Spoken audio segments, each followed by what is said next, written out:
Bonjour, bienvenue à toutes et à tous sur Cocotte TV. Aujourd'hui, une nouvelle vidéo de présentation qui porte de nouveau sur un boîtier Thermaltake, à savoir le Suppressor en version F31. Un boîtier de type ATX qui propose une isolation phonique en interne, donc un boîtier qui se veut être silencieux.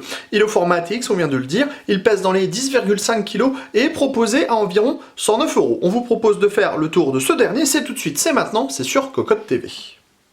Et on se lance à la découverte de ce Suppressor F31, un boîtier de type silencieux. On commence avec les dimensions, il fait 515 mm de profondeur sur 497 mm de hauteur, 250 mm de largeur et le poids est de 10,5 kg.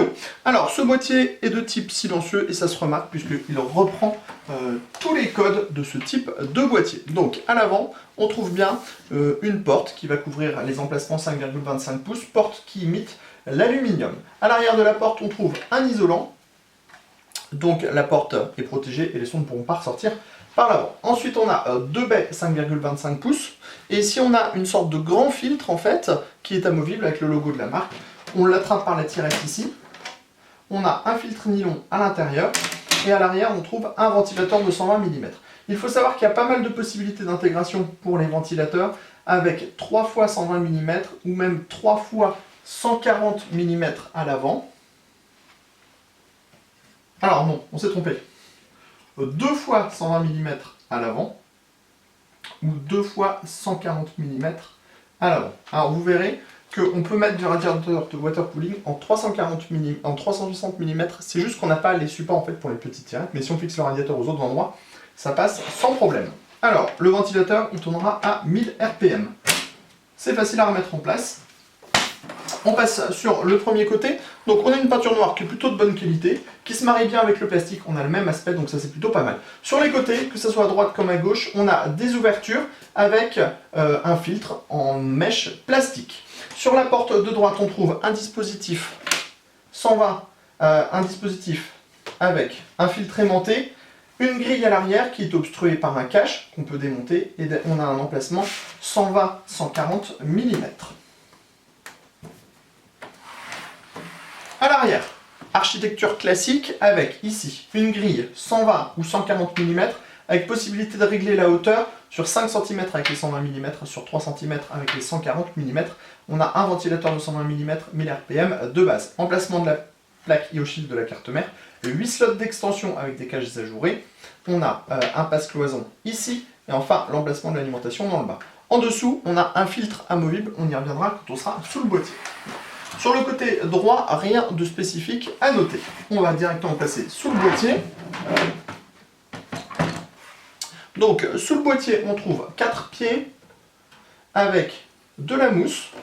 Et on a également le grand filtre amovible qui protège l'emplacement de l'alimentation et deux emplacements en 2 fois 120 mm ou 2 fois 140 mm. Pour les radiateurs de water cooling, on est uniquement compatible sur du 120-140 mm. Pour les plus aventureux, on pourra, à mon avis, sans problème, mettre un 240 mm. On en profite, on passe au-dessus du boîtier. Donc au-dessus du boîtier, on a le panneau de contrôle, tout d'abord, avec les entrées-sorties audio, le reset, la diode HDD, le power on, 2 USB 3.0, 2 USB 2.0. Ensuite, on a de nouveau un filtre aimanté. Donc on l'attrape par le coin, on le tire, il se défait très facilement. Et en dessous, on a des dispositifs pour des ventilateurs, donc en 3 fois 120 mm ou 3 fois 140 mm. Compatibilité au niveau des radiateurs de water cooling, Thermaltake annonce 360 mm et 280 mm. Alors, on remet le tout en place, vous voyez, c'est très simple, c'est fait et les finitions sont vraiment bonnes. On va maintenant rentrer à l'intérieur du F31. Donc pour ça, rien de plus simple, on retire des vis à main à l'arrière. Les vis à main restent en place sur les panneaux, très bonne position. Ensuite, on retire la porte. On s'aperçoit qu'elle est isolée à l'arrière avec un dispositif tissu goudron. On retrouve ici le cache pour l'emplacement 120-140 mm additionnel qui est également isolé.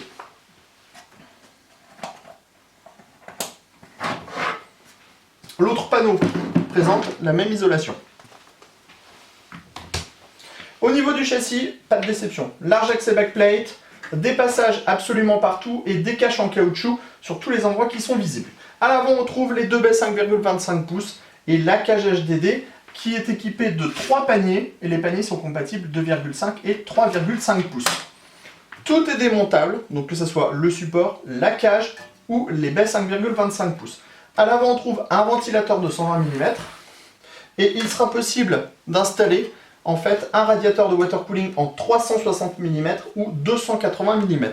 On pourra aussi mettre jusqu'à 2 ventilateurs de 120 mm ou 2 ventilateurs de 140 mm. Dans le bas, on a aussi pas mal de possibilités.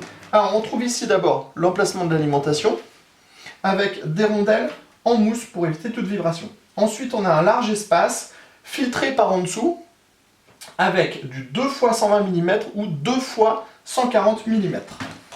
Radiateur de water cooling, Thermaltake annonce 120-140 mm maximum, peut-être en raison de la carte mère qui viendrait ici et qui pourrait poser problème. Ensuite, à l'arrière, on a le ventilateur de 120 mm, 1000 RPM, l'emplacement de la plaque et au chiffre de la carte mère, 8 slots d'extension au montage par vis à main, le passe-cloison et le dispositif pour relier l'alimentation au boîtier. Et on remarque qu'on a de la mousse, ça veut dire que l'alimentation sera totalement isolée du châssis. On termine dans le haut, avant de passer à l'arrière. Dans le haut, on a des caches qui sont démontables donc, et qui protègent les 3 emplacements en 120 mm ou les 3 emplacements en 140 mm. Radiateur de water cooling 280-360 mm. Sachez qu'en option, on pourra prendre un power cover. Donc c'est tout simplement pour cacher l'alimentation. Ça se fixe avec 3 vis et en plus on a 2 emplacements 2,5 pouces avec des petits brackets démontables et on a également un passe-cloison. On passe maintenant à l'arrière et on prend un petit panier avec nous.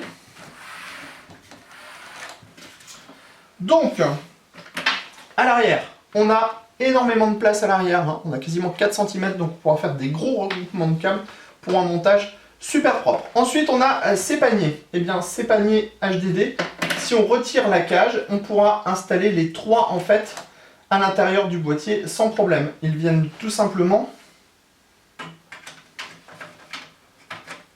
s'installer comme ceci, vous voyez? Donc on les installe comme ça ou comme ça, ce qui fait qu'en fait on ne perd pas d'emplacement 3,5 pouces ou d'emplacement 2,5 pouces, ce qui est plutôt une bonne chose. C'est assez facile à mettre en place, hein. Les paniers sont assez souples, donc ça ne pose pas de problème. On voit, on pourra le faire absolument partout. Voilà, ça fonctionne très bien, pas de souci à ce niveau-là. Que dire de plus? Le tarif peut-être. Donc 109 € pour cette version Suppressor F31.